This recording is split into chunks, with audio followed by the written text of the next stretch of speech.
Praise the lord అండి. చాలాసార్లు అనుకుంటూ ఉంటాం కదా, నా హృదయంలో ఉన్న వేదన ఏ మనుషుడు అర్థం చేసుకోవట్లేదు.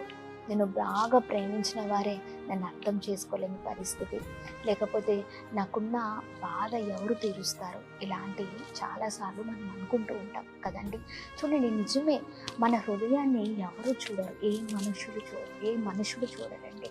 ఖచ్చితంగా మన పైరూపాన్ని మాత్రమే వారు చూస్తారు. కానీ దేవుడు మాత్రం ఖచ్చితంగా మన హృదయంలో ఉన్న వేదనని, ప్రతి భారాన్ని చూస్తున్న దేవుడై ఉన్నారు.